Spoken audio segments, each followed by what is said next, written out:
10 gemstones once valued higher than gold, now forgotten. They weren't just rare, they were respected, traded above gold, worn by monarchs, stored in sealed vaults, and in their time, they were treated as permanent assets, until they weren't. Across centuries and continents, certain gemstones reached peak value, not because of trend, but because of belief. They were chosen for spiritual weight, for political symbolism, for their optical properties no lab could replicate, and for a time their price per carat surpassed that of ruby, sapphire, and gold itself. But value doesn't last by itself. It needs a system, a narrative, a reason to be remembered. In this documentary, we revisit 10 gemstones that once defined wealth, power, or protection, and now sit unlabeled, unlisted, and unrecognized. Not because they failed as materials, but because the world changed without them. These aren't stories of fraud or fashion or synthetic copies. They're stories of loss in quiet forms, stones once considered permanent, now missing from the conversation. Ranked 10th, Blue John Fluorite, the royal ornament that faded to silence. The third strike of the chisel met the stone. A faint vibration traveled through the work table as a purple streak revealed itself, twisting around amber veins within a cold slab of fluorite still damp with cave moisture. This wasn't decorative stone. It wasn't semi-precious filler. It was Blue John, once reserved for the finest artisans of late 18th century England, commissioned to carve columns for Chatsworth House. At its commercial peak, Blue John was not sold by carat. It was traded in solid blocks, insured and escorted like bullion, often priced above gold by weight in regional workshops across Derbyshire. Archival records from the 1790s show entire shipments bound for London under protection, valued equal to Ceylon rubies. Its distinction wasn't chemical, it was optical.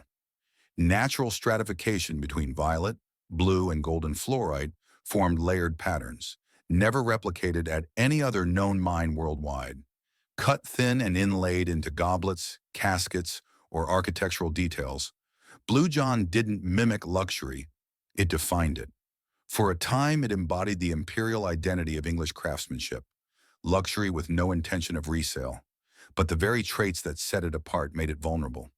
As global markets shifted toward diamonds, sapphires, and refined bullion, Blue John fell off evaluation charts completely. Too soft for modern jewelry, too rare for mass production. No global mining base, no marketing strategy. When the demand vanished, so did its financial relevance. Today, Blue John can only be extracted by hand, under strict quota, from one remaining cavern in Castleton. It's absent from international trading platforms. It holds no investment-grade status. Most surviving pieces sit in national collections, if they haven't already been mistaken for common fluorite. No scandal, no ban, just a silent disappearance. The kind reserved for objects once royal, now sealed behind museum glass, permanently. Ranked 9th. Cassiterite, the gem that industry took back. They call it tin ore now. Just one. Ask a jeweler today, and few will recall ever seeing a faceted cassiterite. Even fewer would name it a gem. But in the mining regions of Cornwall and Bolivia, during the industrial surge of the 18th and 19th centuries, cassiterite was something else entirely. There, beneath layers of granite and quartz, miners sometimes unearthed honey-colored crystals with an unusual shimmer. Most of the cassiterite they pulled up was opaque, black, and destined for the furnace.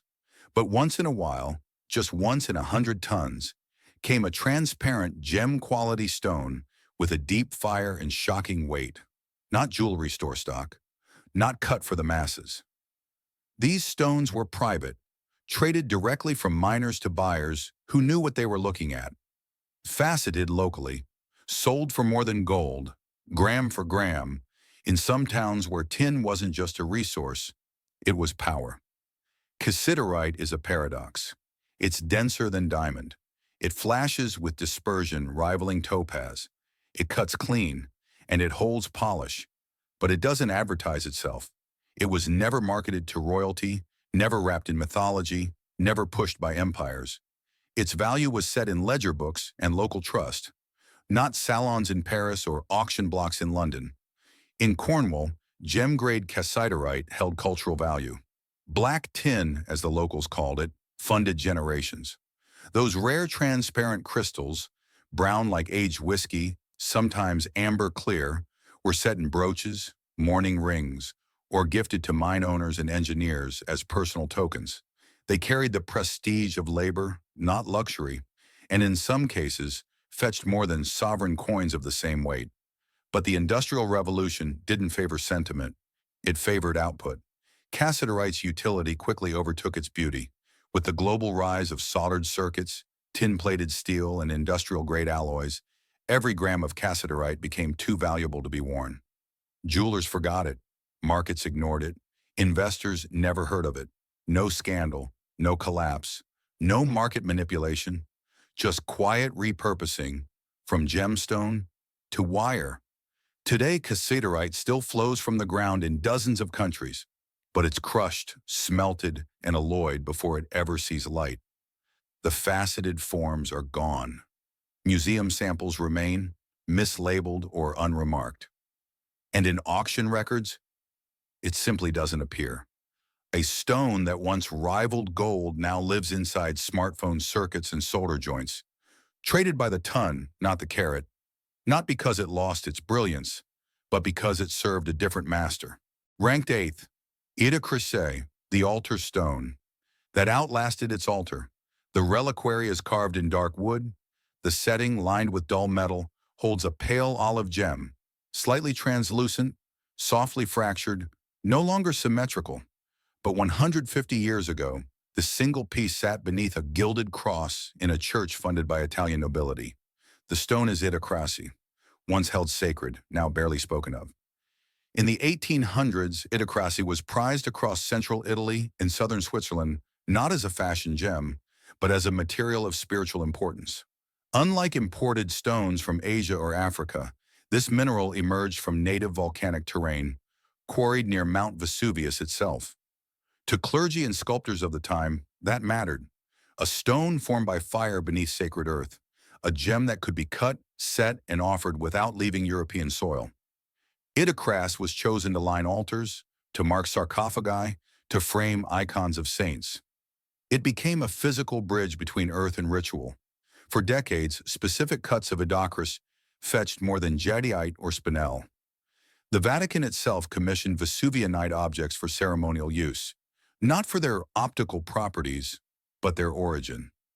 Regional churches paid premiums to local quarries for transparent crystals large enough to facet. It wasn't a fashion trend. It was a theological economy. Idocrase carried value because it was allowed to touch the sacred. But time and policy changed that. When the church reduced local sourcing mandates and Rome opened its procurement to foreign gems, Idocrase lost its niche. It wasn't brilliant enough to compete with tourmaline. It wasn't hard enough for modern jewelry. It had no place in auction rooms or Western commerce. By the 20th century, most Vesuvianite mines ceased extraction for gem use. Artisans stopped requesting it. Traders stopped naming it. Gemological records downgraded it to decorative status. Today, Idocrase is still cut in small shops, primarily as cabochons, sometimes as beads, but it no longer touches altars. It no longer stands beside crosses. It's been replaced by stones with more sparkle, more profit, and more commercial reach. The gem that once cost more than jadeite is now sold by the gram, if at all, not because it failed as a mineral, but because the purpose it once served is no longer needed. Ranked 7th, Kornerupine, the gem that never got its market. No place, no price, no memory. That's the current status of Kornerupine in the modern gemstone trade. Ask at a jewelry show in Las Vegas or Geneva, and most vendors will either mispronounce it or confuse it with tourmaline. But rewind just a few decades, and the picture was different. In the late 1990s and early 2000s, the island of Madagascar quietly became the stage for what gem dealers believed would be the next green revolution. Among the tourmaline and sapphire fields, miners began unearthing crystals with a color that caught immediate attention. Bluish-green, open-toned, strongly pleochroic, shimmering from sea green to golden bronze depending on the light. It was Kornerupine, and for a brief window, it was everything the market didn't know it needed. At the cutting tables of Sri Lanka, lapidaries tested their angles. The material took polish cleanly, facetted well, and required no treatment. In Tokyo and Copenhagen, independent designers began incorporating it into minimalist settings, where its color-shifting nature added depth without overwhelming. Some traders labeled it the clean emerald, because it had the tone of emerald, but without the inclusions, without the oiling, without the weight of royalty or myth. Prices rose fast. Private sales in Bangkok pushed top specimens above $3,000 per carat, rivaling some emeralds and tanzanites of the day. For a moment, Kornerupine became a whisper market gem, rare, fresh, and potentially investable. But its rise was entirely speculative. Kornerupine lacked the one thing every enduring gemstone needs: narrative. It had no imperial backstory, no sacred mythology, no coronation crown or museum pedestal. Even its name, derived from Danish geologist Andreas Kornerup, offered no visual hook, no linguistic elegance. Jewelers couldn't market it, consumers couldn't pronounce it, collectors couldn't trust its scarcity. Then came the supply problems. The deposits in Madagascar were inconsistent. Some yielded clear stones in half-carat sizes. Others produced material that was cloudy, brown, or structurally unstable. There was no stable pipeline, no guarantee of repeat quality. By the late 2000s, jewelers backed away.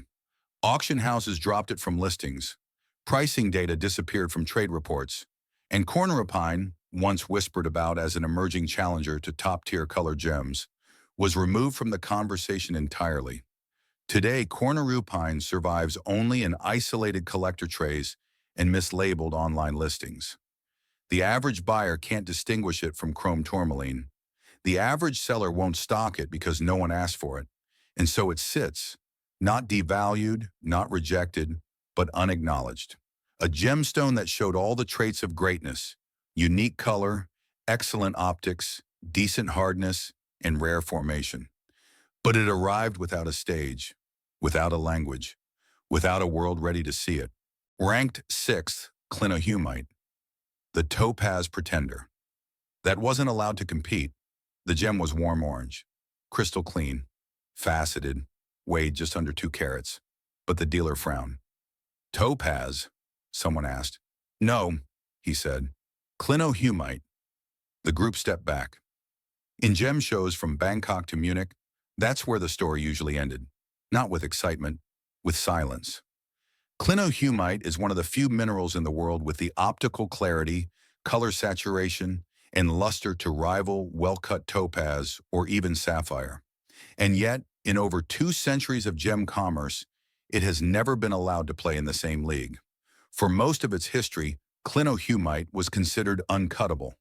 The crystals found in alpine metamorphic zones, particularly in Siberia and Finland, were opaque, fractured, and visually unremarkable. They lived in mineral collections, not ring boxes. That changed in the 1980s when miners in the Pamir Mountains of Tajikistan uncovered a pocket of deep orange gem-quality crystals. The material was vivid, glassy, and, unlike most garnets or tourmalines, nearly always untreated. Lapidaries tested it, jewelers took notice. The initial pricing surprised even seasoned dealers, up to $4,000 per carat for clean stones above 2 carats, placing it briefly in the same bracket as fine rubellite or spinel. But excitement didn't translate to adoption. Clinohumite lacked infrastructure. No gem lab issued detailed grading reports. No country promoted it as a national stone. And worse, its name was long, technical, and impossible to brand. At retail counters, it was misidentified. It is sometimes called rare topaz, and other times lumped into the garnet category. In auctions, it never appeared. In museum catalogs, it was filed under obscure magnesium silicates. Investors avoided it. Jewelers dropped it from their inventories. And collectors moved on to stones with provenance and pedigree. Even in Tajikistan, where the best material came from, mining was slow, unofficial, and often ceased due to instability and cost. No supply, no demand, no visibility. Today, Clinohumite exists in 2 places: the hands of a few academic mineralogists, and the drawers of private gem collectors who remember its brief moment of promise. It hasn't crashed, it hasn't been banned, it hasn't even been faked. It was simply not allowed to matter. A stone with all the technical merit to compete, clarity, color, rarity, but none of the narrative, backing, or positioning to survive. Ranked fifth, Andalusite, the sacred stone that lost its language. The cross is faint now, graphite lines buried in reddish brown. The surface is worn smooth, edges dulled by centuries of touch. This wasn't part of a necklace. It was never meant to shine. This was carried, held, pressed between palms during wars, plagues, and funerals. The stone is Andalusite, specifically a form known as Cassiterite. In 16th century Spain, it wasn't worn for beauty. It was guarded for what it meant. The cross pattern, naturally formed, never carved, was seen as a divine sign. Cassiterite was believed to hold protective force. Pilgrims carried it to Santiago. Priests placed it beneath the altar cloths. Midwives tucked it into swaddling, and in noble circles, faceted Andalusite was sometimes set into signet rings and cruciform pendants, valued, recorded, and, in rare cases, exchanged at higher weight than gold when associated with relics or martyrdom. What made Andalusite remarkable wasn't just the cross, it was the light. Gem-quality specimens revealed pleochroism, three tones visible from a single angle: olive, rust, amber. In a time before optics, this phenomenon was treated as symbolic, truth revealed through change, a moral gemstone, one that tested falsehood by how it shifted in your hand. But moral stones don't survive in commercial markets. By the 19th century, the church had reduced the use of local relic stones in favor of imported gems. Andalusite, too subtle, too inconsistent in color, was dismissed by jewelers. Faceted stones were passed over in favor of more brilliant garnets and peridots. Its optical identity, once sacred, was now seen as confusion. No museum preserved it, no royal house promoted it, and as colonial trade redefined gem value by carat, by clarity, and by visibility, Andalusite vanished. Modern specimens can still be found in Brazil and Sri Lanka, but they are rarely cut, rarely sold, rarely named. When castellite appears, it's often misused, marketed in metaphysical shops, stripped of its cultural context, sold as a cross-bearing trinket, disconnected from centuries of reverence. Today, Andalusite holds no rank in gem investment indexes. It fetches no auction headlines. It isn't faked, imitated, or guarded. It simply waits in drawers, in old altars, in forgotten reliquaries. A gemstone that once stood for clarity, now buried beneath noise. Ranked fourth, chrome Sphene. Brighter than diamond but never accepted. Under a fiber optic lamp, the gem flashed fire. Yellow, red, green, all in a single turn. More dispersion than diamond, more life than topaz. But the jeweler paused. Too soft, he said, too rare to restock. And he moved on. This was chrome Sphene, titanite colored by chromium, chemically rare, optically unrivaled, and commercially unworkable.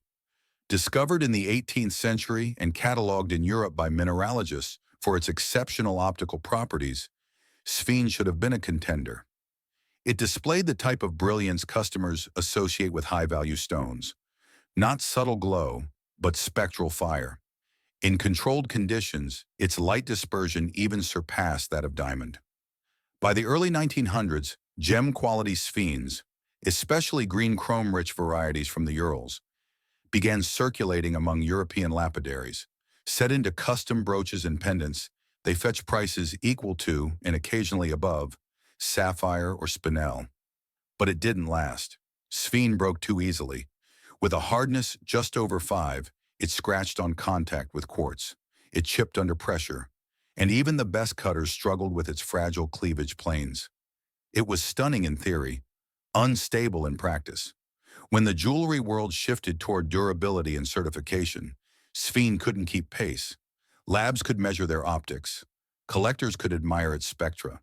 But the public couldn't wear it, and retailers couldn't explain it. Then came the color problem. Chrome sphene, the most beautiful form of titanite, was often confused with demantoid garnet, peridot, or even green zircon. Without a known brand, it had no chance in store windows. Its name didn't help. Titanite sounded industrial. Sphene sounded obscure. There was no emotional hook, no royal story, no scandal, just brilliance, unseen. By the 2000s, Madagascar and Pakistan produced new batches of chrome sphene. The material was excellent, untreated, full fire. But again, the same issue, no market. Most pieces went into academic collections or collector drawers. Auction houses skipped it. GIA listed it. Buyers ignored it. Today, chrome sphene is known mainly by scientists and a few elite gem artists who cut it by hand. Not for wear, but for study. Its light performance remains a benchmark, but its price? Nowhere near a diamond, not even topaz, often less than lab garnet, a stone that beats a diamond in brilliance. But it was lost because no one was willing to sell it. Ranked third, Jeremejevite, the $1 million gem that nobody wanted twice. The hammer dropped. A murmur passed through the room. The bid had stuck. Just over $26,000 for a 2-carat blue Jeremejevite, higher than ruby, higher than emerald. And just like that, the stone disappeared into a private vault. That was 2005, the highest point that Jeremejevite would ever reach, and for most people, the last time they'd ever hear the name. Jeremejevite is a borat aluminium fluoride compound first cataloged in Russia in the 1880s. It was never common, even in mineralogical circles. For a full century, only microscopic crystals were known. Then, in the deserts of Namibia, something changed. A pocket was discovered, not large, not predictable, but pure. Crystals long, clean, transparent, in hues from pale sky to glacier blue. Gem cutters took the challenge. Museums placed inquiries, and elite collectors began whispering this stone was rarer than red diamonds, cleaner than aquamarine, and untouched by synthetics. The price escalated fast, from hundreds to thousands per carat, then tens of thousands. By the time the public noticed, it was already gone, absorbed by private holdings, sealed in safes, unlisted. But rarity isn't enough. Jeremejevite had no story, no lore, no cultural anchor to justify its price beyond the thrill of scarcity. It wasn't worn, it wasn't photographed, it wasn't passed down, and when those who paid a premium tried to sell, no market answered. Auction houses hesitated to list it, retailers didn't know how to spell it, and even seasoned gem buyers confused it with beryl, topaz, or apatite. There was no repeat buyer, no second wave. Cut stones over 1 carat still exist. A few sit in museums. Others remain in static portfolios, valued but not moving. The rest? Uncut fragments in mineral collections, referenced in gemological textbooks, forgotten by fashion and finance alike. Today, Jeremejevite holds a curious position. It's one of the rarest gem minerals on Earth. Its price, once above gold and ruby, is now unlisted. It is neither rejected nor embraced, simply unavailable, a gemstone that reached the ceiling of valuation, but found nothing above it. Ranked second, Chrysoberyl cat's eye. The Stone King's War, and markets forgot. The ring was never removed. It remained on the emperor's finger through every audience, every battle negotiation, every public death decree. A smooth cabochon with a single band of light, shifting slightly as he turned his hand. This was no diamond. It was a Chrysoberyl cat's eye, and for 2 centuries, it was the most respected gem in South Asia. Not for brilliance, not for rarity, for presence. In royal courts of Ceylon and India, cat's eye wasn't a fashion gem. It was a mark, a signal, an object of status recognized across regions and religions. The best stones, honey gold bodies with clean, silver slits, came from deep river gravels in Ratnapura, Sri Lanka, and only a few carats of top-grade material were found each year. In the late 1800s, prices for such stones surpassed those of sapphire and rivaled fine ruby. Colonial exporters treated them as diplomatic gifts. Rulers commissioned them for coronation pieces. Warlords wore them into battle, believing the slit of light that moved across the gem foretold the flow of fate. But symbols don't survive when their systems vanish. As empires declined and monarchies fractured, cat's eye lost its station. To European jewelers, it was unfamiliar. Soft light in a world chasing brilliance. To modern investors, it lacked resale value, auction precedent, or visual pop. Then came confusion. Quartz cabochons with chatoyancy flooded markets, sold as cat's eye at a fraction of the price. Most buyers couldn't tell the difference, and the term itself, cat's eye, became diluted across stones from quartz to tourmaline to glass. Even in Sri Lanka, demand shifted. Exporters focused on sapphire. Gem schools stopped teaching identification standards for top chrysoberyl. Dealers moved on. Today, the finest cat's eye stones, those few that still match the milk and honey grade once reserved for kings, are hidden in private collections or pawned anonymously in estate sales. Most jewelers under 40 don't know how to price them. Few gemologists specialize in their grading.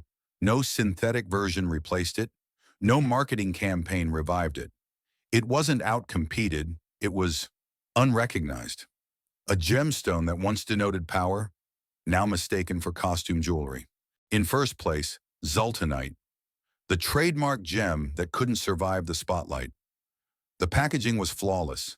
Emerald-cut center stone, set in platinum, branded certificate, custom lighting box, to demonstrate the shift from green to rose to champagne. It was Zultanite, a gem so rare, so exclusive, it could only be sourced from one location on Earth. Or so the marketing said. Between 2005 and 2012, Zultanite was presented not as a mineral, but as a phenomenon, not discovered, but unveiled. Named to evoke Ottoman regality, marketed as a luxury outsider, rarer than a diamond, more complex than an emerald, and never treated. And for a time it worked. Prices soared. Fashion magazines placed it alongside Paraiba tourmaline and alexandrite. Celebrity stylists requested it for red carpet placements. Even investors took note. Zultanite, unlike traditional stones, was tightly controlled, offered only through vetted distributors with a built-in narrative of scarcity.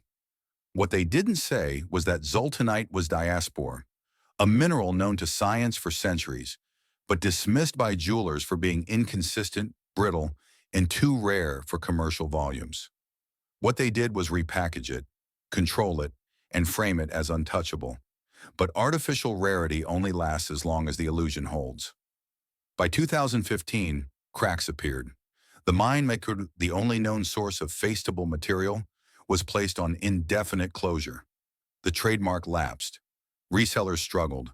Secondary buyers found there was no public awareness, no auction record, no gem index, no liquidity.